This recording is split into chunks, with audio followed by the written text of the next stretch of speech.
This episode of the Sam Oldham podcast is sponsored by Turn, the only brand dedicated solely to men's gymnastics. Towards the end of my career, I started to work closely with the team at Turn to design custom uniforms that expressed who I was and where I came from, and they were always able to bring my ideas to life. For years, I wore uncomfortable gymnastics clothing until I started to wear Turn, whose uniforms are built with their attention to detail and quality in mind. Go check them out now at turn-gymnastics.com. and enjoy the episode. Okay, Nile, it's good to see you, mate. You too. It's been like 6 months since we last spoke. Loads have happened in both of our lives since then. Mm-hmm. Today is going to be a bit different. So for people listening, this is more of a conversation. You are the first returning guest. And before Christmas, you messaged me and said, I've been pretty ill, mate. I've listened to like all the podcasts. I want to get back on. It's like I resonated with some of the stories. Just at the beginning, before we get into the topics, what were some of the stories that you really resonated with the most that you listened to from old teammates last year? I think it was nostalgic experience listening to my what once were very close friends that I spent a hell of a lot of time with tell their stories, chronologically. And I was incredibly proud and inspired by all of their stories, but we were stood next to them on their journey, and it just took me back and made me smile, made me remember how difficult things were at times. But yeah, mate, the podcast is great. I recommend it to everybody, and I'm proud of all the lads. And it kind of made me want. I remember because obviously I'd done told my story, but we didn't heavily go into my gymnastics whole story. Yeah. So that's why I messaged. I was like, maybe we should do it now. What were the bits that you felt like we didn't go into that were missing from that episode that we did last time, and maybe the episode we did the first time? Good question. I couldn't necessarily name multiple topics, but I think we sort of brushed over a period where my neck started to get bad, and then retirement, and then sort of went down the mental health road, which I think was an amazing conversation. But it was less gymnastics. But yeah, it was. Listening to like Keatons and Frank and Courtney and Christian and Lewis, everyone sort of tell their story. Talking about preparations and competitions and like how things played out and stuff like that. It's special. You just mentioned before we started recording that you're now doing jiu-jitsu 3 times a week. I've just started, so I've done 3 sessions. So I've only got 3 hours under my belt, and I'm just getting mauled. That's why I've got like a mark on my face. Some guy picked me up yesterday and just threw me on my face. Nice. But I love it. What's it like with your neck? Because I get a stiff neck the day after. And I genuinely was slightly my only concern about doing it is because I have that problem with my neck. And since the last time that I saw you, I was doing a training session in football, I smashed into someone and it flared my neck up again. It got really bad and I got really worried. And they offered me surgery on my shoulder. Right. So I've got 2 tears, one at the front, one at the back. And I basically said to the surgeon, like, would this magically like repair itself? And he was like, no. They need to be put back on. Yeah. But he said, to be honest, because they look like they're old tears that you've just flared up, because you handled most of your career with them, let's just see how they do. And if they're not painful, maybe you do. So it was like a decision I had to make. And I was like, I can't have a surgery and be in a sling while I'm having a baby and I've got to work. Yeah. I was like, it's not the right time. And actually my shoulders got back to normal, to be honest, mate. It like feels strong again. But that neck worried me a lot. And that's my only concern doing jiu-jitsu is that like, could that potentially flare my neck up? Because you listen to a lot of people say they get neck and back issues. Yeah. I think it's something I'm aware of. It's a different sort of stiffness in it. Like if you've been rear naked choked, if you did it yesterday, like it's almost your throat sore. Yeah. Like it's almost a different sort of pain. But my neck flares up mainly with impact. So I was, doing the gymnastics movements like from a handstand. It's not so bad jumping where it's sort of the force is going from bottom upwards through my spine. If I'm doing like a Kovac, for example, and I'm bouncing the bar, or the other day I was trying to do Nemov's compulsory floor routine for some content, and I'm like jumping into handstands, and it's almost that impact the other way around. But I've woke up after a few sessions and been a bit like stiff, but yeah, I'm just aware of it. I know my coach knows that my story and my journey. Right. The good thing about it is, I've no ego involved in it. You tap. So I don't want to. I'm not that guy that will go milliseconds before passing out, before he taps, it's like, I've been caught, I'm happy with that, yeah, sound, let's start again. Do you know what I mean? So you've been doing it, 4 months of about 3 times a week, and you were doing it before, and you've not really had any injuries from doing it? No, it's been good. Well, I mean, like, good to there's an hear. element, I'm one-to-one, so I'm like learning technique, so I haven't done as much rolling. Right, okay. Like intense rolling. Right. And only really recently started that the last couple of weeks, but I love it, mate. It's such a humbling experience. It's like having a conversation with your body. You know, maybe your coaches might describe it as like a game of chess, but I've started to really feel that it's a puzzle. Yeah. And there's infinite different ways that, you know, somebody can get to a position of strength and submit someone. So I'm loving it, mate. And it's not like starting your day by getting beaten up. It's a bit like learning a new skill in that, or like learning to drive when you can't. You're trying to like find biting point, turn, look, indicate. Yeah. There's too much. I'm like, I just can't do anything. So I'm standing there like, I don't know what I'm doing. I just try and grab a leg or something. Just hug them. And then there's and a lot of them are, because I'm not really doing the one-on-one thing. I'm just doing like I turned up the first session. I was like, is this a beginner's class? And they were like, not really, but you can join in. And I was like, okay. Yeah. And then he was like, right, we're going to start at 12:05. And everybody turns up, all these guys, and they've all got like UFC t-shirts on and stuff. And he's like, right, start on your back. And I'm like, I bet they're all like 85 kilos as well. And they're massive, me. And I'm just like, what do I do with you? Yeah. But I think I'm just a bit annoying because I just like, they're more than anything, they're on top of me and I'm like getting compressed into the floor, and I've just got my arm trying to stop them from choking me out. But last week I got choked out, like not choked out, but like strangled basically 10 times.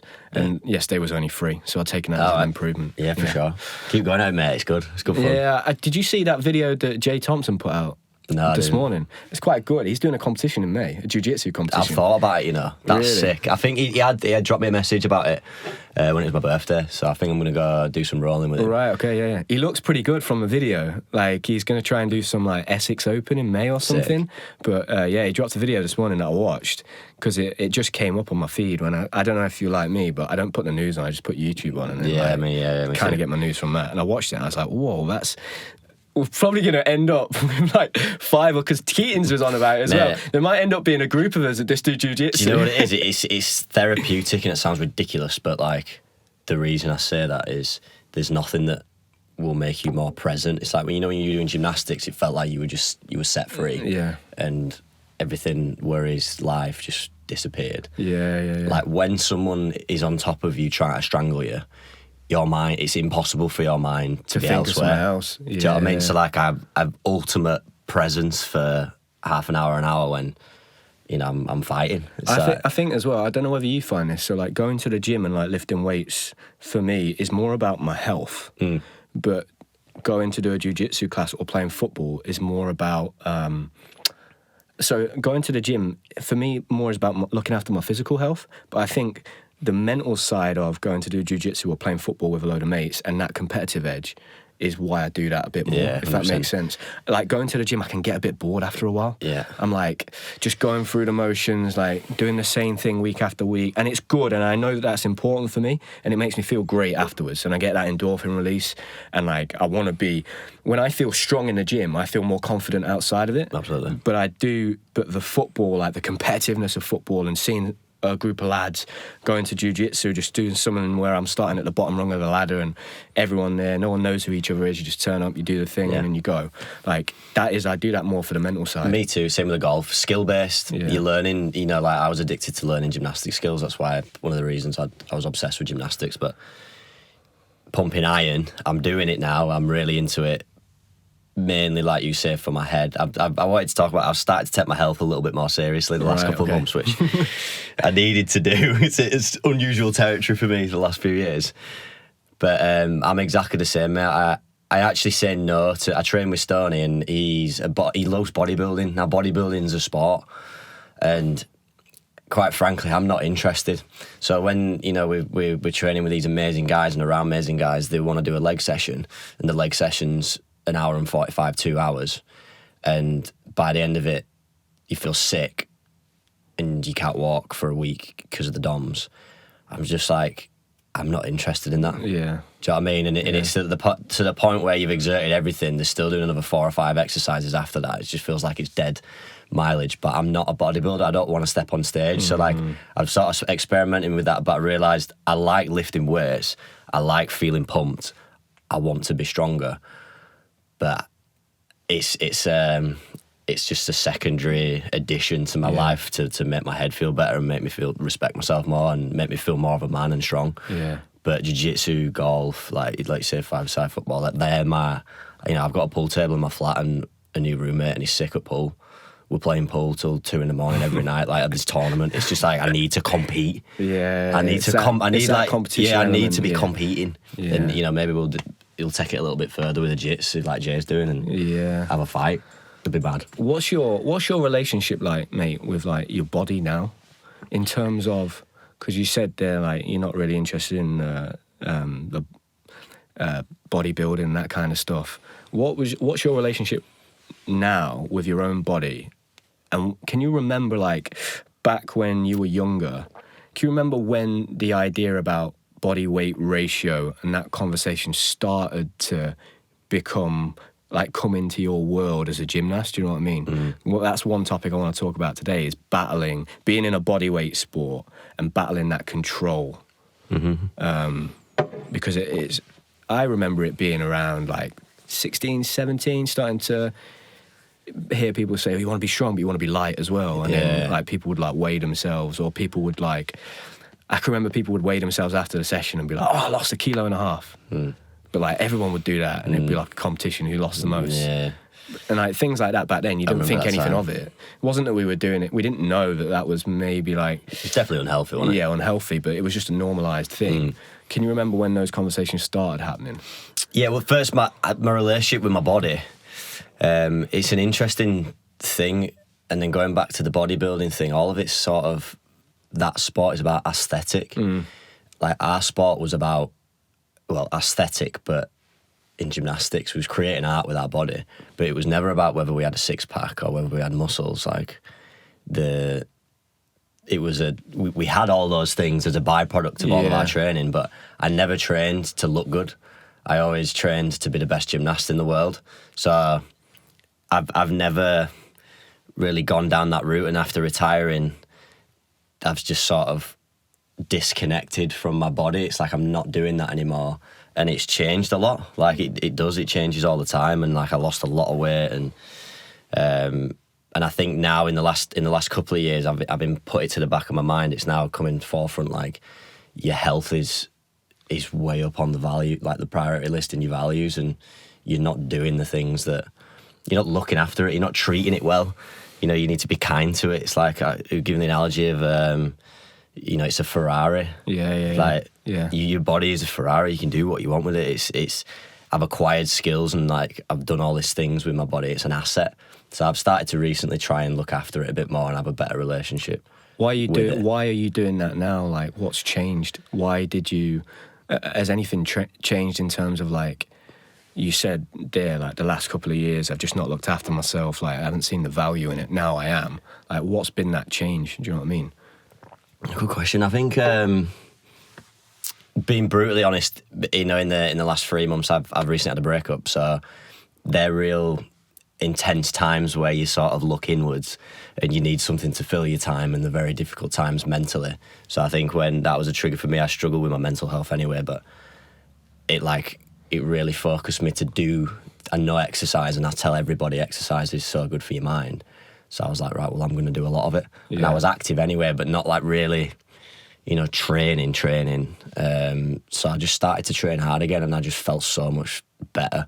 And it's like, right, okay, Niall, you've done this before and you've trained hard before, but you've just let it drift. So like, let's try and find a routine now where for the rest of your life, you need to exercise, you need to compete. What are the avenues that you're going to do that with? And I feel so much clearer and better, and it's like, yeah, of course. Yeah. So I'm like really prioritising that, and it's feeding into other areas of my life because I'm happier and I feel good.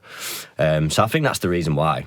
Because you've had a decent amount of relationships in the last 5-6 years. Yeah. Is your normal response to those relationships to not look after your body?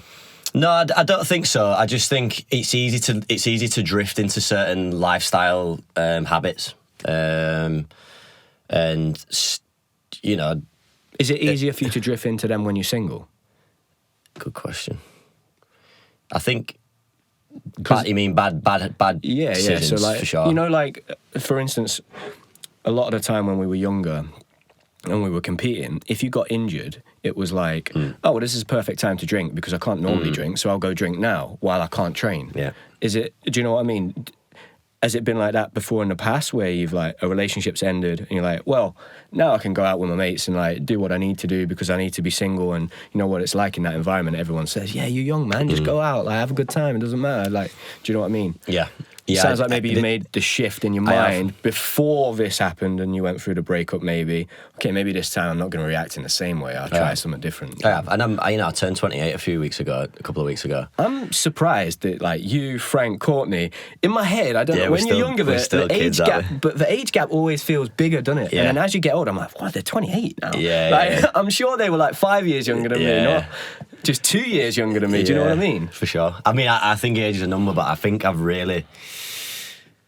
You change your priorities, don't you, and what you want, and maybe like becoming single is in the past for me has been a green light to push the party button and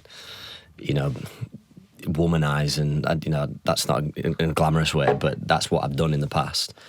And I think this time like I've really reflected more, and I'm starting to get to a stage in my life where I'm figuring out why these relationships have not really worked and what I want in the future. And I do want a really positive, happy relationship. And I think that comes from myself. I know that there's maybe one of the topics we wanted to talk about today from the message sent to me, but maybe through the last 5 years, I've not fully been in love with myself and presented my best self to a relationship. And that all boils down to what I'm doing and how I'm looking after myself. That's why maybe you've not looked after yourself as well in the past, why you would do those things, whatever it is. Maybe. Those vices, because you don't, it's your self-worth. Yeah, it's numbing, isn't it? It's the thing that I've just said there, it's pushing it to the back and just think, oh, well, I'll just party and pretend that's not, that's not something I want to change. So, but yeah, going back to the other question,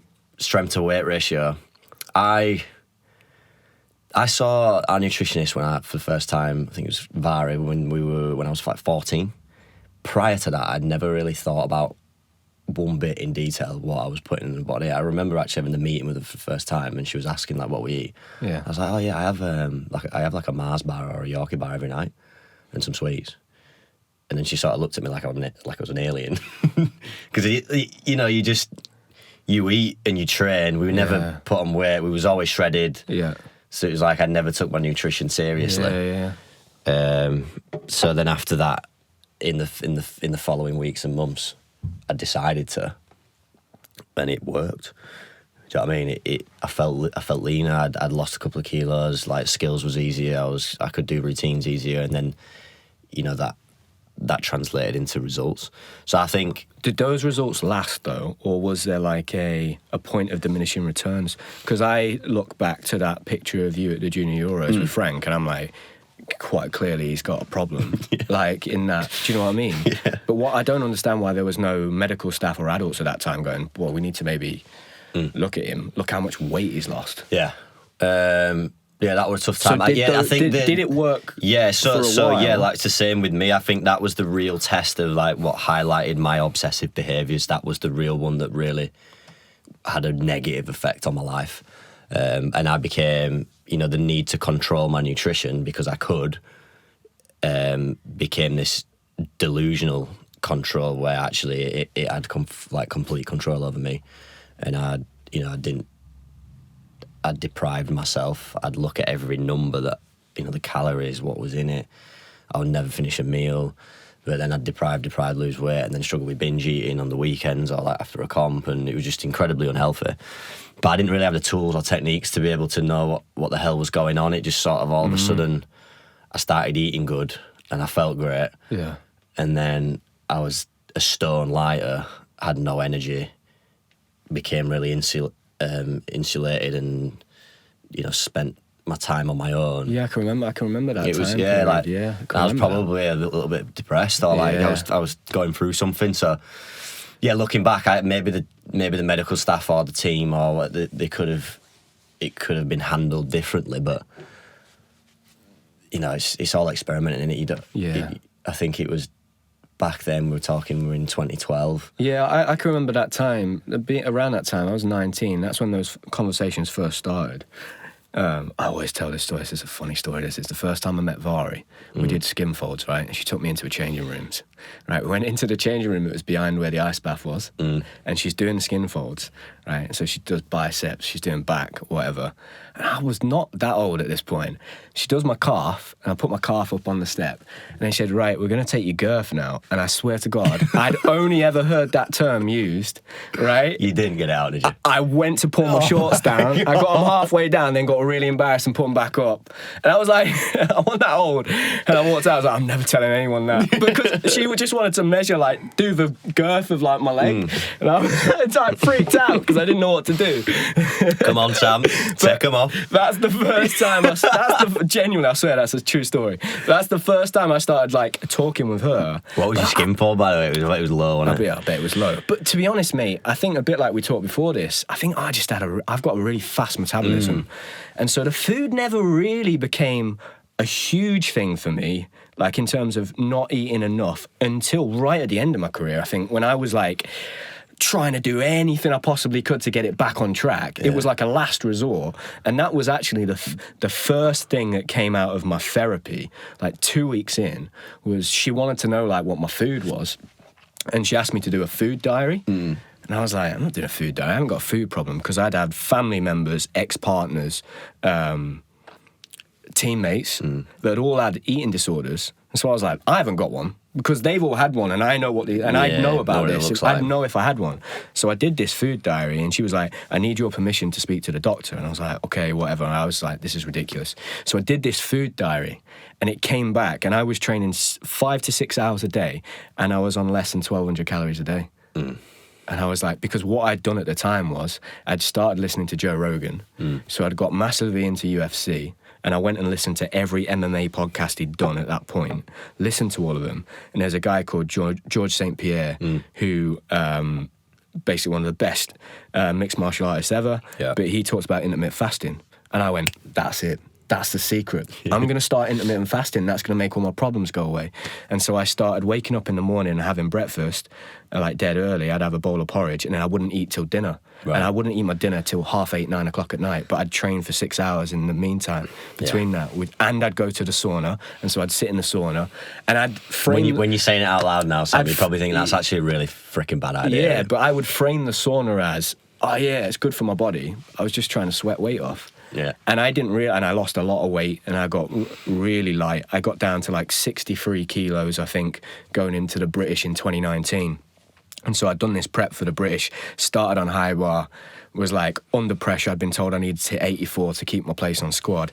Started on bar, put my hand up, jumped up onto the bar, did my first Kovac and went, shit. Because I just had nothing in me. Yeah. It was just gone. There was just nothing there. And from that moment on, for those last 2 years where I like trained again, I was like, I would much rather be heavier but have loads of energy than ever turn up and feel like that again. Yeah. So like that switched it, mate, for me. But it was really interesting how I was so adamant I've not got an eating problem.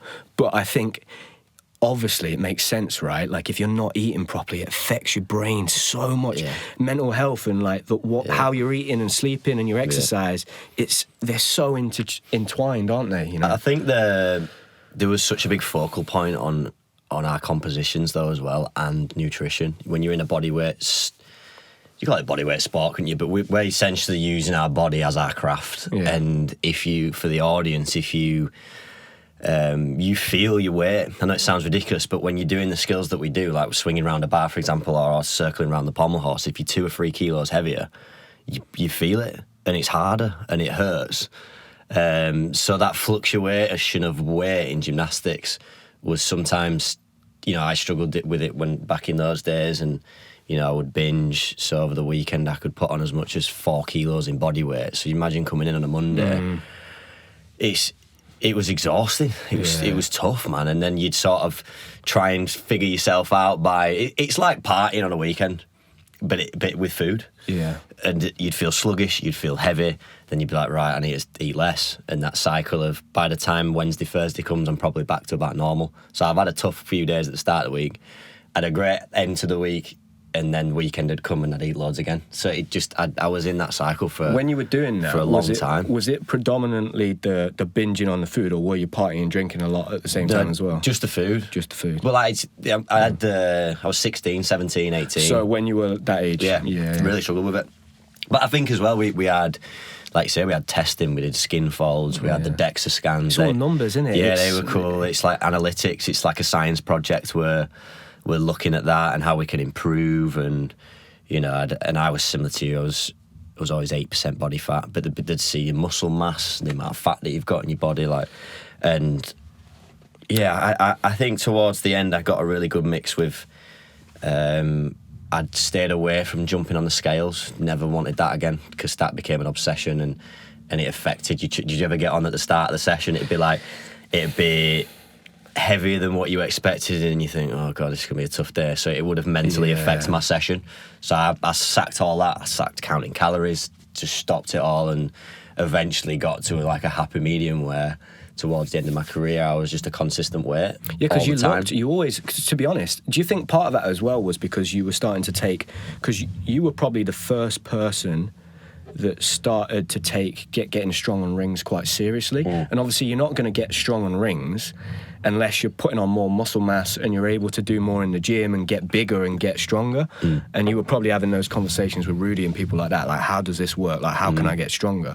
Do you think that actually positively helps your relationship with your food then? Because you were like, if I want to get stronger, I need to eat more. I need to, do you know what I mean? I think... Because you did, I actually think... end of your career, you looked pretty I actually think healthy. That was because I'd got lots of help and therapy, I guess, and spoke to psychologists about my eating. Right, okay. I'd figured that out. Right.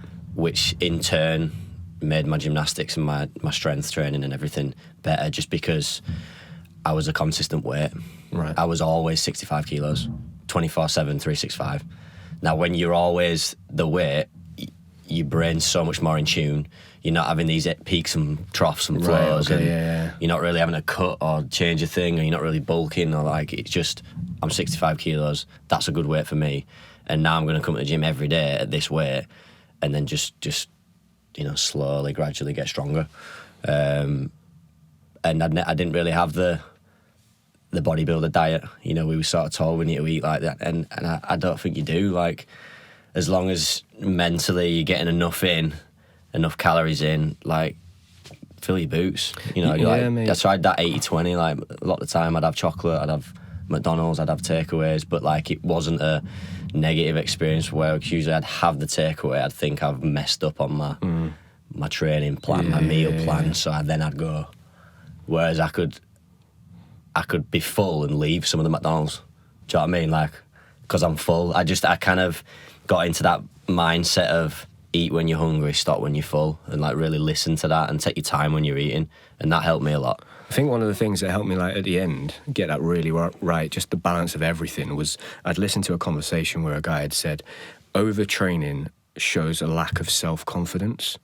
And I was like, it just hit me. I was like, oh yeah, that makes so much sense. Like, if I feel like I've got to do more, I don't trust in my ability. He was like, if you can't go out on a Saturday night and have a Chinese takeaway and you don't trust your ability enough to perform on a Sunday, what are you doing? Like, that isn't going to make the difference. You need to really believe in your own ability. And once I started to, it just really hit me, that did. And from that moment on, I was like, look, as long as I eat well 80% of the time, that's enough. Like, it's more about how good I am at gymnastics and how good I believe I am at it, rather than relying on all these other little things that really probably don't make a difference, do they? And towards the end of my career and now in my life, I try to, like, get everything I need from food and nutrition just from life. not taking extra stuff. There was a day where I was sat with my granddad, and this was when he had cancer. And so he had his tablets every day, and there was about 10, and I was taking 10. And I looked at him and I was like, what on earth am I doing? This is ridiculous. He's at the end of his life and he's dying and taking 10 tablets, and I bet he would wish he didn't have to. And I'm taking glucosamine, probiotics, vitamin D, vitamin C, like CBD tablets. Like, it was outrageous what I was taking, multivitamins, iron. I was like, what is this even doing? But it's like, you get into this thing of going, well, I don't know if it works, but what if it is working? I don't want to stop. And it's a tricky road to go down, isn't it, mate? Like, yeah, I think again, it's that element of control. It's like, I need to, you know, if I don't unturn every stone, then something bad's going to happen. It's like, I just try to develop a more relaxed approach to it all. It was like my gymnastics, did the speaking, enjoy the journey. You know, you could be a professional without really intensely proving to yourself and everybody else that you are. It was kind of like, I eat good most of the time, great. I have enough food. I like to party, but I also have the discipline to not when I know I shouldn't. Can you remember? And it doesn't matter, I just have fun. Yeah. Can you remember Max used to have a bar of Cadbury's every night? Yeah. Can you remember that? Yeah. I used to think. Do you know what, as well, Courtney, mate? He used to eat. He just used to eat donuts and pizza. Like, he's the strongest man in the freaking world. Yeah. But again, he must genetics, wasn't it? It must be genes. Like, there's no way. I think they helped him, but he'll admit it. You know, his diet was atrocious, mate. Yeah. And I was watching that, and I was thinking, I'm listening to this nutritionist doing everything, and he just gets on rings, like does what he wants. Yeah, but it is just genetics. You just have to accept what strengths you're coming to the table with, don't you? And then kind of like play on them. And like there's something I've been wrestling with lately, mate, and there's a lot of people at the minute I think are struggling mentally. Whether it's just because it's highlighted more and people talk about it more, or that genuinely more people are struggling than before mentally. And there's like a thing that people say, and I'm guilty of it, and it's, I need to look after myself. But I think there's a second part to that phrase that I often miss out, but I do mean, which is, I need to look after myself so I can look after others. Yeah. And it's something I've been thinking about a lot lately, because I think they're two different things, right? I'm not looking after myself because I want to be selfish and take on no responsibilities. Yeah. I want to look after myself so that when the time comes, I can help everyone around me when they need me. And if I'm not looking, I'm useless in those situations. Last 12 months, you know, the time when my granddad passed away, and particularly in the last few months with things that have gone on outside of me, but in my family, wider family, I've needed to be strong. And that's why I look after myself for that. How do you feel about that, and that, just even that, what I've said there? Amazing, mate. When the plane's crashing, whose oxygen masks do you put on first? Or who's did they tell you to? I can remember you told me that a few years ago. They say it on the tannoy, you know, sort yourself out first. So that's something that's like stuck with me a while. And I think I've had an interesting... You're so right, mate. I think you live with you. Like, you go to bed with yourself every night and you wake up with yourself every morning, and it's sometimes a difficult journey to navigate. And I've struggled mentally, and I know when I'm in those zones and I'm not my best self, it's not even just the fact that I probably couldn't show strength and need to deal with or make a difficult decision. It's I'm also like not really a nice person to be around. And that was in truth something that drives me now to, you know, it's not about me, it's about the people I love. And I want my family to have a Nile that's making them laugh and is laughing and is having good conversations and that looks healthy and looks happy. So I think that's been a driving force. But you're so right. You can get wrapped up in, particularly in sport, of like me. Take. Like, what do I need? I need this, and like, I've been through this. Like, and I think I've learned over the last couple of years, I'm not, you know, really good at it or perfect at it, but actually it's the complete opposite. Like, what can I give? Yeah. What can I give? Like, how can I help? And in turn, it makes you happier, mate. It does. Like, it's like a role reverse, you know, like someone close to me when I was really struggling, he was like, do you know what I want you to do today, mate? It's just do something for someone. It can be anything. You can go buy your mum flowers, go help your friend doing a job that he's doing, just go work with someone, like go to the gym and the gymnastics gym, even if you're injured, and try and coach a kid or help a kid. Yeah. It's sort of like it's trying to get out of your, you know, you say, because you know what it's like when you're in there. It's just all isolating and me. Yeah. But I think that's our only job in life, is to like look after ourselves. Our number one job. Yeah. Like make sure that we're okay, so that, you know, we can be our best selves. Everyone around us is experiencing the best Sam and the best Nile. Yeah. But then also, if someone needs protecting, you know, if shit goes down and you need to be strong, or you're also there for that as well. Do you know when you talk about there was a point in time where you weren't a great person to be around, and I'm exactly the same, and you'll be able to tell me this. Looking back now, and I could sense it at the time, there must have been times where I would like walk in a room and people would be like, fucking hell, he's a... Do you know what I mean? Well, like he's intense, like he's not like I'd just isolate myself. I'd go off in a corner. It'd be all serious. It wouldn't be. Do you know what I mean? Like very negative. Like the conversation would be like, oh, the system, like, fucking hell, can we have a break from him? Like, yeah. Do you know what I mean? Yeah. And do you think, where does that come from when you're in that spot? Is it coming from a place of you being in like a victim type mentality and not taking accountability? You know, if you were looking at me, would you say that at that time I was blaming others and other people? Or not really, just that... Does that make sense? You were in I'm trying to figure it out. Yeah, you were in pain. Yeah. You're depressed. Yeah, hurt people, right? So, you can't see the wood through the trees though when you're in it. It's like you're blinded. You don't really care about how you're coming across, or care what anyone else thinks or what anyone else's problems are. You are just consumed by yourself. Yeah, in pain, don't get it, want to escape it, and nothing else matters. So yeah, you were like that, and I were. God, like I know, and it's a shame, really. It's sad that I guess those periods were real. But I think you know when you come out of it, you can sort of reflect and go, that was tough. Do you think it was tough like, to be around? Have you been able to get out of that through taking more accountability and responsibility for the things that you do? 100%. Self-awareness. It's the same. Like you develop a framework of, you know, what triggers are. You just become more self-aware of your own mental health, and that's what therapy does, doesn't it? Yeah. And I know if I do X, Y, Z, I'll be on track and I'll feel good. Also, if I do X, Y, Z that are not so good, I'll start to drift to that person that I don't like, and I really don't like him. He's not a nice... Look, I've always been a nice person, but I don't want to be that guy. I don't want to be that guy. I want to be Nile. I want to be like unapologetically Nile, that is just like has peace of mind, that's not stuck up there. It's just like enjoying himself and delivering a... More actually there, like present in everything that you're doing. Listening. Yeah. You know, what are your problems? Can I help? Yeah. What do you need from me? Like, and it feels good. It's kind of one of the weirdest, not the weirdest, the good quotes is the most selfish thing you could do is help others. And like it takes a while to kind of work out because it doesn't make sense.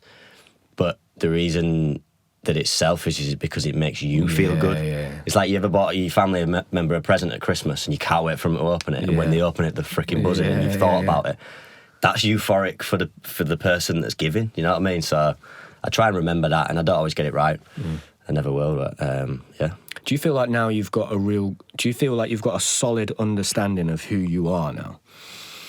Is that still a path that you're on?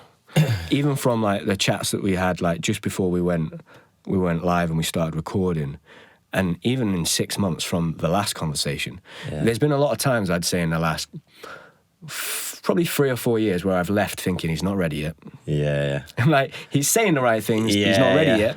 And like, I think last time you came on and we had a conversation, I was like, whoa, he's different. There's a different, like he's on his way. And then even from chatting to you this morning and you saying, right, I'm now trying to put my health first and I'm doing things slightly differently, and just the way you're, I think it's just normal. You're just maturing, you're getting older. But like, I'll leave today and go, oh, he's going to be absolutely fine now. He's on his way. Like Do you know what I mean? Just the fact that you're like, I want to put myself first, and like you're looking more to the future. What do I want in the future? Yeah, for sure. I just want to put myself in a position to thrive and be myself, like be Nile. How have you found it in the last 3 months then? Going to America for the NFL stuff at the start of the year, and then operating with all the things that you manage, like content, the businesses, all of that. What has the difference been with you trying to look after yourself more? Have you noticed a real difference to how everything's been playing out just the last 2 or 3 months? 100%. Are you more productive? Yeah, for sure. I'm there. I'm more present. I feel good. You know, the biggest things are training. I jump in the ice bath every day, which is 4 degrees, which to me that feels like drug. The natural, like I say, endorphin release, and I stay disciplined with it. I'm just disciplined again, and doing the things. I've got this Whoop band. It's not a brand deal, by the way, but that's highlighted a few things last month. How I say I want to put on weight, but my average calories that I burn is just under 3,000, and it's like, well, of course you're struggling to put on weight now because you don't eat enough, and you need to eat more than 3,000 calories a day. That's quite a tough thing to do. So just crack on with that. And I say that I love my sleep, and I've always been a beauty sleeper, and I want 9 hours. My average sleep this month's been 6.5 hours. So it's like, so it's kind of, I'm doing the things that are making me feel great, and then also taking some discipline and seriously of my health to try and change things even more to feel even better. Yeah. It's kind of like But then how do you not take that to the extreme again? How do you have like things in place to stop yourself going there? Just with yourself, do you know what I mean? Do you think you would know if all of a sudden you were like, I didn't get, because you've said it there, I didn't get 9, instead of getting on the scales, I haven't got 9 hours sleep, how am I going to do it? How am I going to film well today? Yeah, do you know what I mean? Yeah, I think I try to emotionally remove myself from it. It's just like, it's enjoyable to see data on, and I've not looked at that sort of stuff for years. So I think I'll take it off when it gets to that stage. I don't think it will get to that stage, but I think it's just that self-awareness, mate. I'm always reflecting, like analysing myself all the time, every day, and I think you have to. And it's you're never out of the woods, and I'm not naive to that anymore. I respect it. It's like I someone asked me the other day what my biggest fear was, and I actually think it's myself. Of what I'm capable of. Do you know what I mean? In a negative way. So I always have myself at arm's length and respect that I'm a couple of bad decisions away from not being okay. So I really just try and hold on to that and protect it, and be honest with myself and where I'm at. And it's actually not that difficult to, in a moment, just make a decision and do it. Yeah. I'm struggling with the sleep a little bit. I mean, I've always been one to just lay in bed and be on my phone till 3 a.m. But it's like, is it that hard to, at 11:30, just close your eyes? Because I would go to sleep straight away. Yeah. So it's like, just put your phone down and close your eyes. And the more I do that, it's like, it's empowering, and I respect myself more. I respect myself for training hard. I respect myself for getting in the ice bath. I'm just sort of on that. I do feel like I've turned a corner, mate. I've always known it all. But like living and breathing, it's been like a completely different thing for me for the last 3 years. And then also I've written a new book which is specifically about this. Right, okay.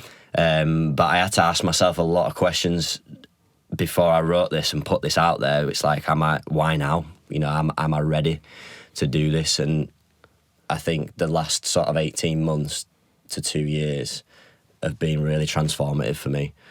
Is the book almost talking about how you've gone through all of that stuff and you're now trying to figure it out and not do it? Because I think if you are doing that, then it's almost like you, without maybe knowing that you've done it, if you are putting a book out there and you're kind of saying, look, this is what I've been through and this is what I've done, and it's kind of, this is how I see it working, you're then almost making a contract with yourself, aren't you? That I have to stick to it. Yeah, for sure. If I'm going to put that out there and say it, like... For sure. And like a lot of times over the last few years, because I was so open about my story online, it petrified me when I wasn't living and breathing it. You know what I mean? I was a fraud. I was a complete fraud, and I just strayed away from all the conversations and didn't want to talk about mental health because I was still battling it. And do you know what? I think that in part of the book, and I say it in it, I always will be.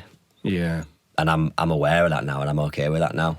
Do you know what I mean? It'll never be an on and off switch. I think through certainly my life experience, some traumatic episodes, I'm probably, I'm in the bubble of, you need to look after your mind for the rest of your life, and that's all right with me now. And like I'm like I said, I respect it. I'm not naive to think that I'm never gonna go back there, but that sort of has an empowering feeling over you. Do you know what I mean? But I've learned a hell of a lot, and it's just to digesting it, like how people can hopefully, I'm not telling anyone what they should do, but just talking from my experience, and I do believe that the things that I've learned will help other people. So 100%, mate. And I think, and you might find as well, like what you just explained there with, like, I think I'm going to be dealing with this for the rest of my life. I once was in that pocket, and I'm now at a step where I'm like, it could come up at times in my life, but actually, I think there's a good chance there's going to be a time where I probably don't struggle with this again. Yeah. Which is interesting, because initially this is never going to go away. This pain is here forever. And I had Connie saying to me, you don't know that. One day this might go away. Like, you don't know it's always going to be here. And then I'm moving along this kind of like timeline where I've got to this spot now where I'm like, wow, this year there's been some situations that have been, if anything was going to throw me off, it would be those, and I'm all right. Yeah. And the more times I'm all right, the more evidence I've got that but I'm doing I think well. That's from the decisions you're making, your self-awareness. I'll tell you right now, bro, if you started drinking alcohol every day for the next 4 weeks, I'm sure, you'd struggle again. Yeah, I'm sure I would. Do you know what I mean? Do you know what I mean? No, so I think you're finding your groove with what you know you need to do. Maybe, and that's a really interesting point, mate, because you're spot on. I guess if my decision-making changed to, live in that life, and it just can't, right? I'm about to have a son. So what you want from life changes massively. Like, what you need to be, what's needed of you changes. I think that's maybe, and that is, to go back to what we were talking about, actually, I'm now taking on more responsibility. So there's more accountability of me to live up to being the person I want to be. Yeah. Because I'm trying to be a partner, and I want to be a dad. And you're living it, mate. And so I can't go out every weekend and get drunk and go back to that, do any of that stuff, or like, I can't. I've got to look after myself so I can look. So it's probably that. You're living it, mate. So like Andrew Tate's a guy that's blown up. He's one of the most famous man on the planet, and don't necessarily agree with all the things he says. I think he's a smart guy and provokes people to go viral, but his message has been really actually useful for me in the last few months of like masculinity and becoming a man. And he says he don't believe in depression. I obviously disagree with that. Yeah. But also, he also says you can sit with a therapist and talk about all these negative emotions for a long time, and give up a lot of time throughout your week. And I don't know if about you, it's overwhelming when you step out of a therapy room. It's like, you've been through a brain workout, and like, I almost, for instance, if you talk about the time of my neck, it brings back certain emotions. It's kind of like, there's definitely a spot for therapy, and it's helped me so much. But let's just part that, like, get with your mates, have some competition, go to the gym every day, like, get stronger, turn your body. That's why I love jiu-jitsu a little bit as well. Like, become competent.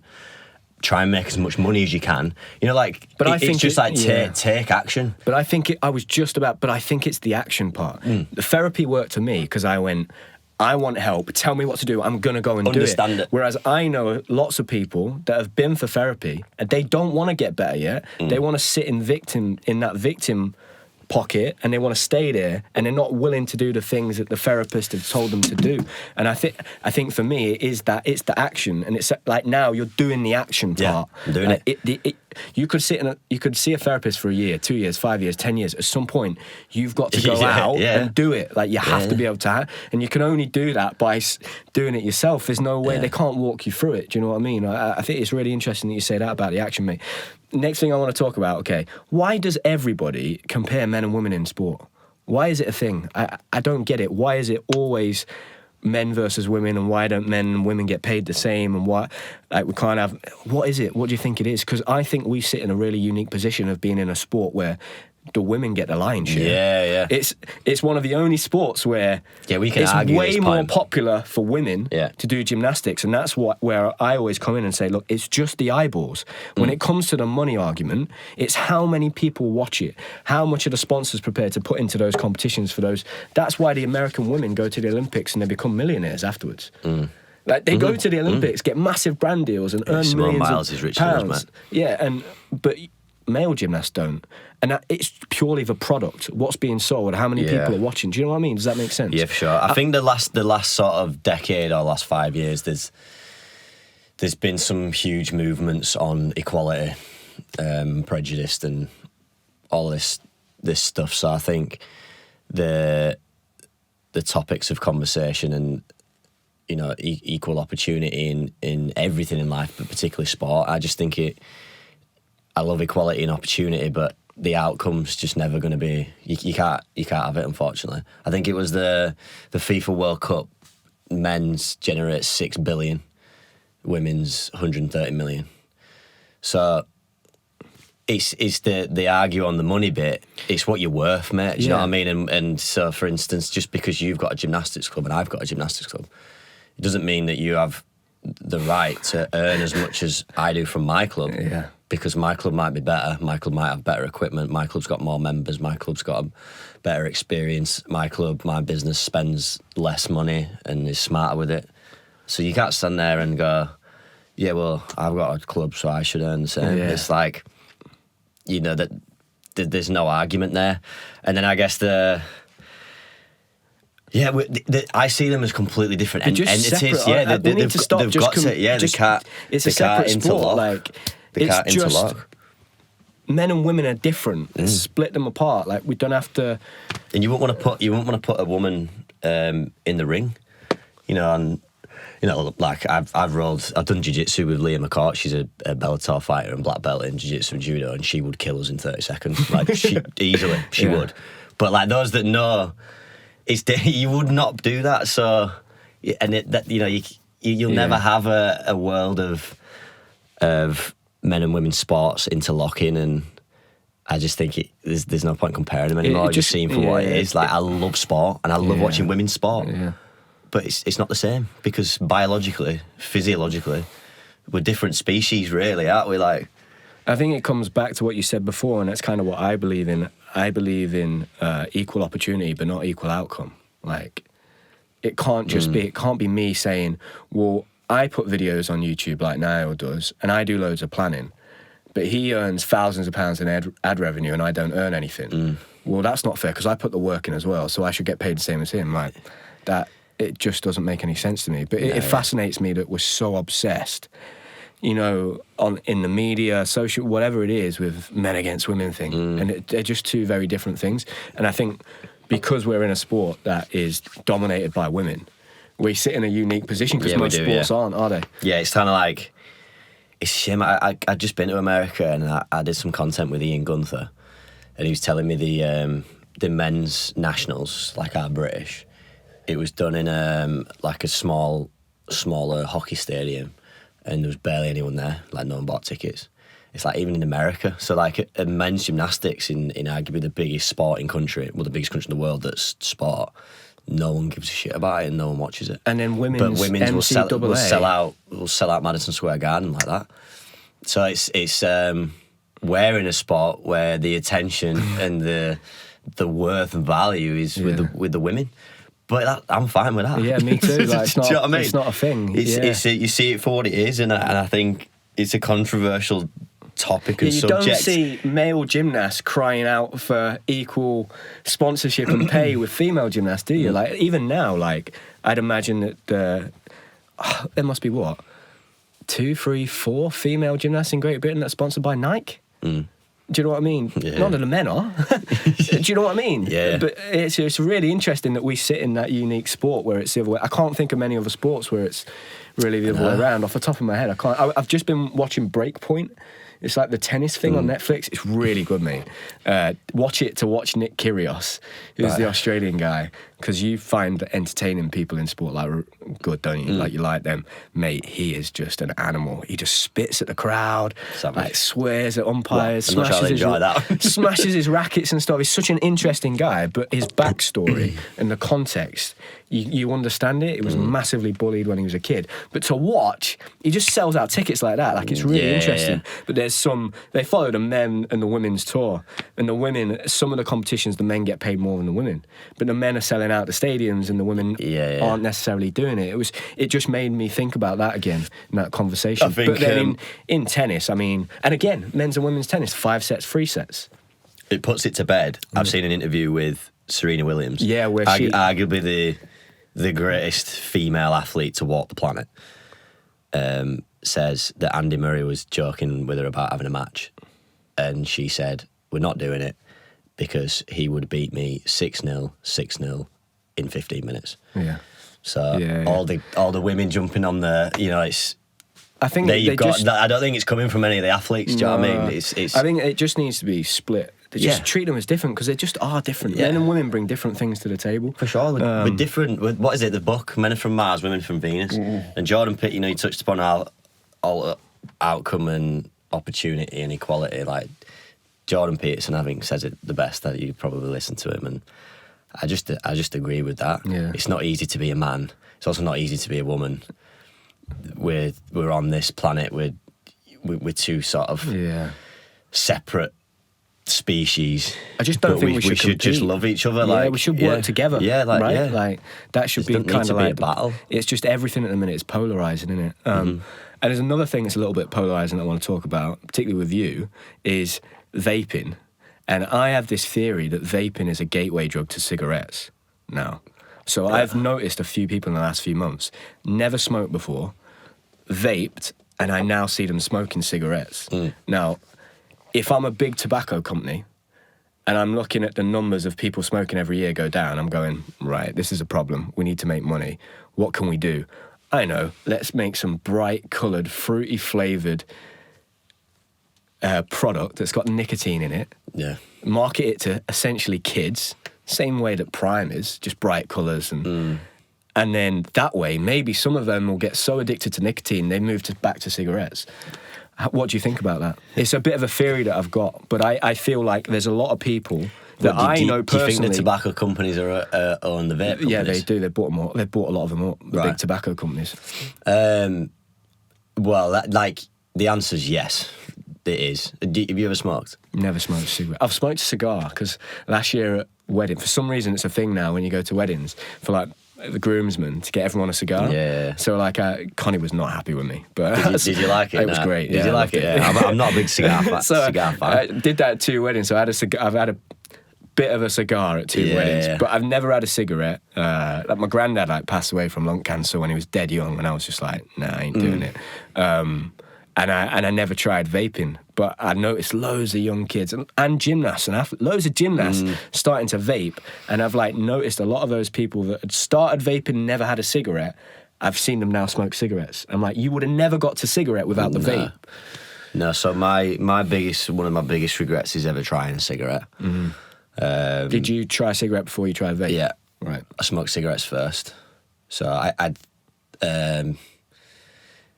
I think that nicotine is an incredibly powerful drug that is so addictive. And I still vape. I still have the colourful fruity vapes today, and I am ashamed to admit it, I guess. Don't be ashamed, mate. No, but I'm not ashamed because I don't You're judge. exactly the type of person they've gone after. Yeah, exactly. I'm an addict. I'm literally this thing is, if you smoke, but it's undescribable to explain what the feeling is that when you need a vape or a cig, it's just like you do. And I often get times where I forget that I vape, and then when I remember, I'm so buzzing because it's like it completely gets a grip of you, mate. And it's up there on the, if you put a list of drugs and the addictive scale, nicotine's up there under heroin. So it's clear that people are getting hooked on these things, and one thing led to another. A drunk cigarette led to a sober cigarette, and I was in a real tough spot, and self-destruct mode. And then all of a sudden, I got to my worst for smoking 15 cigarettes a day. And then stopped and moved on to the vape. However, they're very different because vape now, it's something that you don't smell. It doesn't smell. And I personally do it inside in my own house, in bed. So, like, I found, personally, we don't know about the health, the stuff. Of course they're going to be bad for you. I'm very aware of that. But I almost feel worse because I vape more. Yeah, that's what I was just about to say. I'm because always, all day, you can't mate. smoke in public places. You can't smoke inside. I would never smoke in my car. So the fact that you're doing it inside your bed is almost like secretive, innit? Do you know what I mean? Yeah, it's not in secret, but I just think not, it's but just, it almost is. It's fueling the addiction, like the So I think vape's worse in the sense that you do it way more. From the moment I wake up, it's on my bedside table. The moment I go to sleep, I've just done that and I put it back on my bedside table. So, like, all day in the car driving here, I'm vaping, and of course young kids are getting into it. It became like a bit, I remember time on squad where there was a few lads got vapes, but it was also, I could sort of see it for what it is. It was just, it became cool. And they wanted to blow the smoke rings and stuff, and it's like, and I felt bad because I was sort of influencing that a little bit. I was a role model and you could see me doing it. But I wasn't doing it because I wanted to blow smoke rings. It was because I was addicted to nicotine. Yeah. Do you know what I mean? And I have stopped for periods of time, but it is one of the most difficult, smokers know it's one of the most difficult things to do. How do you feel about, because obviously Rishi Sunak announced in the last couple of days that they're banning disposable vapes. And they've brought in some pretty strict laws on, like, nicotine and cigarettes, right, recently. Like, it's going to get banned a year up. I'm torn between the two because I kind of feel like, as an adult, it should be up to you to choose what you want to do with your body. And I certainly don't want kids to be vaping, but I'm worried about taking the choice off people. I know it's bad for you, but that just worries me when people in positions of power start to do that. I'm like, why are they doing that? Where are they going to take that next? That kind of concerns me. But one thing I did see on TV back in September was a secondary school teacher, and I just put the news on in the morning. And I normally put it on for 2 minutes and I just turn it off and I put YouTube on. I put it on and there was a secondary school teacher and he said, I'm getting really concerned about the amount of kids, like, vaping. So I put a smoke detector in one of the toilets in the school just to see if they were going into the toilets to do it. And in the first day he put it up, it went off 100 times. And that was just one of the toilets. And he was like, I was just flabbergasted with how many kids are doing it. Like, in year 7. Yeah. Just year 7's just addicted to vaping and stuff. So, that isn't okay. I feel pretty strongly about that. I can remember talking a little bit about how you just got, like, young kids now go and just drink iced coffees. You go to Co-op and you can just buy a Starbucks iced coffee. Just get off your tits on caffeine. And they don't really know what they're doing. You're not allowed to buy a Red Bull. You can buy, like, an iced coffee because someone behind the counter is not going to say coffee's banned. Yeah. Do you know what I mean? It's really, so a bit similar. Got more caffeine a bit similar with that kind of thing. Like, it is worrying, and I definitely think it should be banned for, like, under the age of, let's say, 16 for sure, but definitely 18. But I'm not sure you should ban that for just because it's a bad thing. Yeah. I'm not necessarily sure you should. As human beings, we want what we can't have. Yeah. Oh, it's always been that way. Like, Yeah, as a kid, like, if your mum tells you not to play with the toy, you want to play with the toy more. We're talking about food earlier. When you go on a diet, all you are is hungry. When you're doing dry January, all you're thinking about is a beer. So maybe it's probably not the greatest tactic. But I think I'll stop when I'm ready to stop. It's the same with everything. The reality is, Do you still smoke a lot now? Yeah. Yeah. Vape. Were you vaping on the car journey down? Yeah, all morning. Right. I don't. I don't want to stop. Otherwise, I would. And maybe a trigger like that of banning it would actually probably help me, because you become friends with it, and, like, you think you've not got a problem until you do, and then all of a sudden it just becomes the norm, the habitual. And to, like, break that cycle, sometimes for me just can require waking up in the morning and go, right, I'm done. Or it needs a big trigger. And, like, I never want to get it to a big trigger to be something that's like a health problem. And I've got asthma and as well. It's just, it's ridiculous me saying it out loud because everybody goes, what the fuck are you doing? But, like, I've struggled with it, But so listen, though, what you described there, we create a generation of addicts, and like everybody is an addict with their phone. Yeah. So like that's probably the best way to describe what smoking's like, because what's the first thing you do on a morning? You grab your phone off the bedside table and you scroll. Yeah. What's the last thing you're doing before your night? Can you even go for a poo on the toilet without taking your phone and looking at it? Yeah. Try and do that. Do you do anything to combat that? It's interesting you say that, mate, because I do. And for Christmas, I asked Connie and we've had this conversation probably for the past 3 or 4 years, because I told you there's been times where I delete social media and I don't like it. But I asked her for an alarm clock so I could leave my phone downstairs. So my phone gets left downstairs now, and my alarm clock wakes me up. And in the first Was that hard?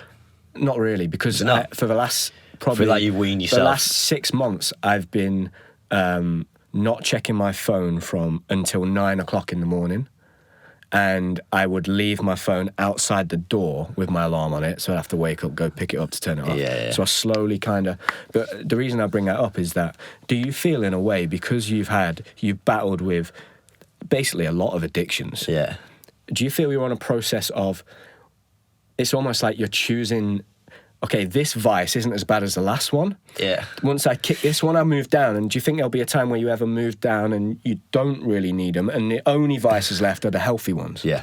Yeah, that's Is the that journey. That's the almost what journey. you're trying to do? That's the journey I'm on, mate. Right, yeah. And you're right. Like me smoking a vape is a vice for me, and it's an addiction for me. But it's not as bad as it's one of the good ones, man. Yeah, Do you know that's what I mean. Yeah. It's not as damaging to my life as the other ones. I treat coffee like that. Yeah. I'm like, if I have one coffee a day, look, one coffee a day is nothing. There are people that drink like 10 a day. Yeah. So if the one thing I do in my life that's maybe not the most perfect is having a coffee, that's fine, man. Yeah. Do you know what I mean? And I treat that now honestly. like having a pint with my mates. 1 pint every couple of weeks, fine. Like, that's, do you know what I mean? So, because it seems for me from the outside, you're kind of trying to do that. Yeah, 100%. Whether you're doing it on purpose or not, you're picking your next vice. Okay, this one isn't as bad as, okay, vaping's not as bad as cigarettes. Yeah. Do you know what I mean? And then, yes, 100%, mate. But I think we are probably creating a generation of addicts. And do you? You've said to me a lot of times, and do you stand strong on that? You just have an addictive personality. 100%, got the gene. Because I'm not sure that I do. I think actually that I have, because of my diagnosis of ADHD and obsessive compulsive personality disorder. Yeah. Because it is really easy for me to stop things. I just stop like that. Yeah. Not a problem. Yeah. Like if someone says this is bad for you and it won't be healthy, I'll go, oh really? Okay, I'll stop. And I'll just stop it like that. Yeah. So that's always been because you've often said we're very similar, like we've got this addictive personality, and I'm like, I don't know if I have I'll try something for a little bit of time. Let's say it's like I gambled for like 3 months. Intermittent fasting. And if someone tells me that's not good, stop, I'll go, okay, stop. And I think actually now I've like learned about my ADHD and my obsessive compulsive personality disorder. I just go after the dopamine hit. But now I know it before I go after it. So I know, I'm going to like this because it's going to bring me up to where everybody else is sitting at. And the obsessive compulsive personality disorder means that I have a predisposition to things like alcohol abuse. So it's there, it sits dormant within me. And there's a chance that if I start it, I'm going to take it to the extreme. So I'm not necessarily sure, which probably means that I do have an addictive it sounds like you're an addict. But do you know what I mean? Yeah. Not in the sense as like it feels like to me, you'd be worried to start something new that's addictive because you'd struggle to stop. Right, 100%. I wouldn't be worried about that at all. Yeah. Do you know what I mean? Does that make sense? Yeah, like I say, my biggest fear is myself, what I'm capable of. Yeah. I've lost control of a lot of things, and it's quite scary. So I've got the obsessive gene, but like I said before, that it's a gift as well.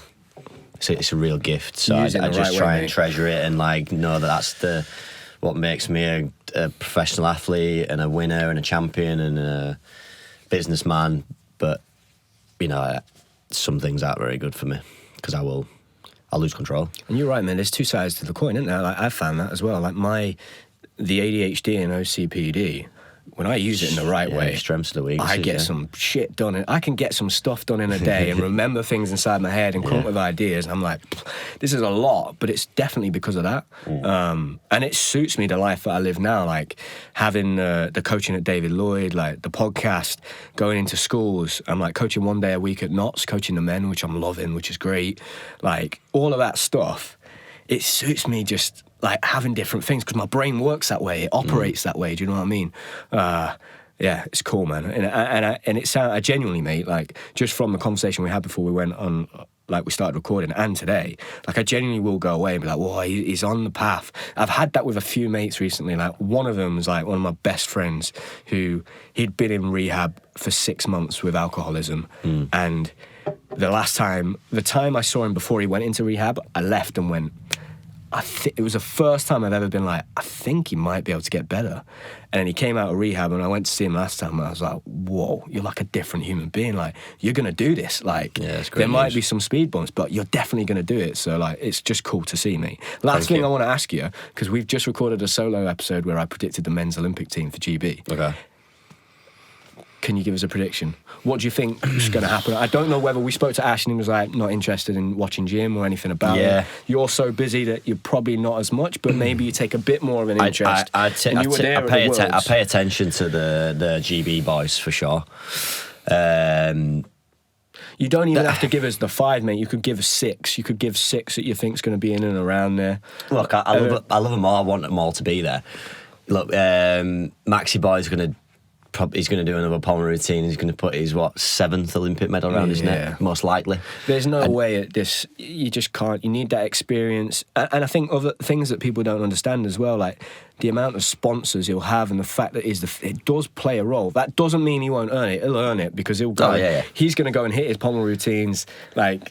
He'll have the English, British, he'll smash them. I think he only probably needs to hit 2 out of 3, and the third one being the Masters final, and that's it, it's a done deal. Yeah. Like, he still does have to hit his routines. He's no different to anybody else. But, like, there's just so much. You back him you have to stack that leverage, don't you? It's a bit like, you know this, it's like stacking your chip. You've got to put him in your corner, like, and he's going to go. Yeah. Who else? Well, I think the team now is... It's a different dynamic. It's sort of before when we were around, it was sort of built off all-rounders. So, like, the main base of the team was all-rounders. I feel like now, you might disagree, but it seems like we've got a bunch of lads that are specialists, that their strength is 1 piece, 2 pieces, specialists, but they can still do other pieces. But I think our top guy is probably Fraser in the all-round division. So if he's healthy... I'd love Joe to be. It's interesting you say that because I said that as well, and he's obviously had surgery and he's been injured, and we've not seen him for a little while. Not seen him doing stuff. I've not seen his training. I obviously get to talk sometimes to lads in the gym, like when they've been to national camps. Oh, how's everyone? But I've only been at the gym since January, so I've not really had those conversations with them yet. I think from what I hear, it's like a big mountain he's got to climb. Right. But I always go back to like he'll climb it, though, mate. Yeah, 100%. Just his mentality. The conversation we had where he was on here. Okay. So Joe, you think? I said that. He's a champion, he'll climb it. I said that. I really want to see Court go, you know. I said the same thing. My heart really want to see Courtney go. He's, you know, arguably one of the closest guys. We've been through a lot together, man. My first ever GB International was when I was 12, was with Courtney. And we went to our first World Championships together at 18. Yeah. And we sort of went through all that journey with best mates. And, you know, he's always just fallen short at the Olympics, and he's earned it, man, and he deserves more than what he has. I think that the rings judges just, I don't know what it is. I hate gymnastics judging. Were you commentating at the Worlds last year? I wasn't commentating. You were there. I was watching. Did you watch it? Because I watched his rings and thought they were being very harsh. I literally screamed. I thought he's won. Yeah. Like, I can't. He'll all agree, and like, but there'll be no one from the FIG that's watching this, but it's just complete bullshit, mate. Yeah. And he's my best mate, and I'm biased, but like, I can't watch him on rings and understand by like the rings swinging a tiny bit where the deductions are coming from. Every position, because he's got a lot better now at sticking that dismount as well, which was always the issue. Now he does stick it, and he lands it well. It's a lot more consistent. But on the rings, and it's with most rings guys, I think, look, it's a tough order in it, rings. It's that you've got them guys there that are, as well, it's not much impact. Once they're strong enough, they can just bash out those positions. It's one of those pieces as well where, because there's less risk in terms of like high bar you can miss, pommel you can fall off, floor you can go out. Because there's less risk on rings, I feel like the guys that are it's harder to knock someone off the perch. Yeah. Do you know what I mean? The judges have a preconception of who's going to win. Yeah, and that's real. So, like, I think he's definitely deserves a lot more success on rings. I think it's hard because now that Harry did so well at that Worlds and made 3 finals, and he's now a similar athlete, it might come down to, are we going to go for as maximum individual medals, or we still want to try and get a team result because Russia aren't there, so we've got an opportunity to beat America and get a medal in the team. That's what I mean. It's interesting that it's a team of specialists, but that can still win a bronze medal at the World Championships 2 years ago. Do you know what I mean? So it's like, I'd love to see the team win medals. Like I've always been like, I want to be a part of an Olympic medal winning team. Yeah, you was. Yeah.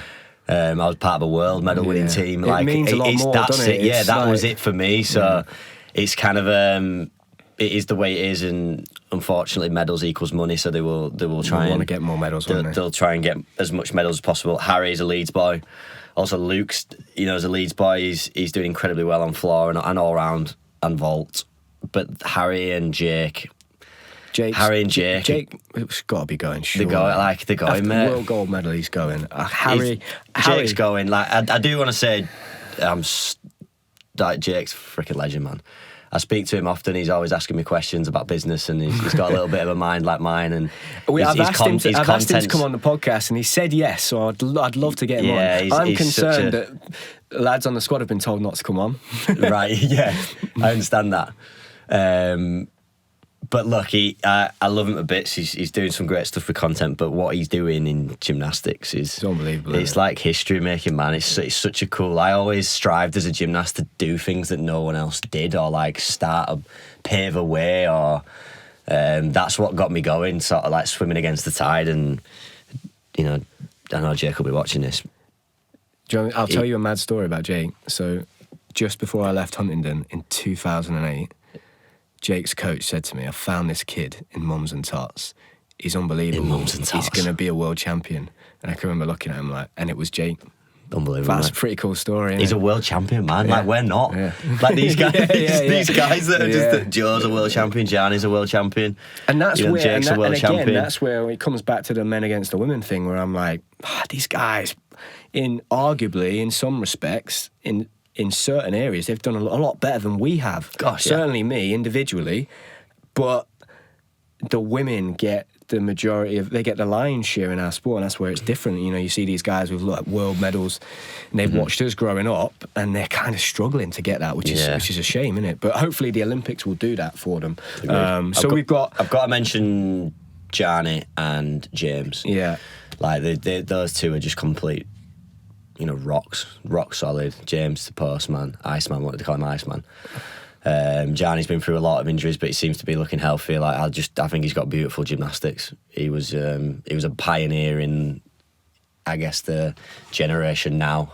In my opinion, everyone looked up to Gianni, and he been through a hell of a lot. I think they all deserve to be there. Yeah. But what is it? 5? 5. Yeah. Max is going. This might as well not have a selection meeting after this. Max is going, Jake's going, Joe Fraser's going. This is all of them being healthy, by the way. And then 2 more. Oh my God. Did you pick 5? I did, yeah, in the end. I don't want to say it. I don't want to leave people. You don't have to. You can do 6. Firstly, I did 5 in a reserve, and then I said who I think will... I do think Harry's going to go. Because if he lands those vaults, I mean, it's going to be... If Harry and Jake land the vaults, that's 1 and 2, in my opinion. It's got to be, on it. Do you agree? Yeah, I'm seeing him do that pike drag. Pike drag and triple twist forwards, and then Jake's 3.5, and he'll probably be doing pike drag by then. But it's 1 and 2. Yeah. Let's be honest, which would be freaking amazing to see. So I think he's going to go. And then you got 1 left, basically. 1 spot left. You pick quite a lot of. What have you got? Quite a lot of specialists. So you've only picked Joe to do all rounds. It would make sense, obviously, but I want Courtney to be in the team. I said the same thing because he was obviously reserved for the last 2 Olympic Games. I want Courtney to be in. He's done all the work in the middle. It'll be interesting to see what they go for. Like, free to count. If they're going for individual medals, you might just put in who can get the most amount of medals. You just go for that. I think you've got Yeah, you've got too many specialists in there. But we've got Jake. Jake was all around though. Yeah, Jake does all Jake's around. all around. Joe's all around. Yeah. And then you sort of like Max. Courtney and Max can sort of interlink, can't they? And then you've got Harry to kind of like sit in. Harry's got a great floor. That could be the winning team. Yeah. That could be the winning team. But also, you know, James and Johnny. And the other thing is, anything can happen, and can't it? Like in between now and 6 months, like I go back to going into London. I was injured and not even doing anything in December for London. Then for Rio, I was way off, and then got into contention. So you can do it, and there could be a kid that comes out of nowhere, that all of a sudden does something. So you just have to see. I think because it's, from what I understand, the selection's done by April. Right. Really early compared to us. It's done by April. Euros is in May. The Euros team's the Olympic team. They're going. That's it. Right. So, I mean, it's... And I say the selection, they sit down and have that meeting then. But the actual nomination, I think, is, if I remember correctly, is like 24th of May. Yeah, you're right. A hell of a lot can happen. Like from the January of Rio. Someone could get injured. I was a totally different gymnast to... I think I was still in development stages at a young age, but like my routines were all different. But do you know what I mean? Like, a lot happens. You just got to stay healthy. Chris came on and said that he learned his double pike Yurchenko. I thought it was before Christmas. It was after Christmas. He learned it going into London, which is nuts. Which is great for like young kids like listening to it. Like, you know. Well, I only decided to do like, for example, a casino in February, and I competed it at the end of February. Just like fuck it, and then I pung off the first time I competed it, but. Do you know what I mean? It was little things like that. I had it, you always add in little things in or chopping and changing. And you'd think it'd just be completely set for like a year. A lot can happen. But I wish them all the best. I know they'll be watching. Me too. I love you all, boys. I'll be watching. I'm actually really excited to watch Olympic Games. Like, I can't wait. Like, it's going to be awesome. Yeah, man. it felt Tokyo wasn't really real Olympics for it with the COVID. With a crowd and that, it's going to be class. Yeah, man. it will be unbelievable. I do think it's disappointing from a sport perspective that Russia aren't competing, especially in our sport, because they are the current Olympic champions. So you'd want to see them go head to head with people. But I think it's a massive opportunity, obviously, for like GB, and you can only beat who's there, can't you? 100%. So. Yeah, mate, this has been great. I've really enjoyed it. It's been good to catch up with you. And thanks for having me. Yeah, hopefully we'll do it again in another 6 months or a year's time. Absolutely, whenever you want. Top man. See you, brother.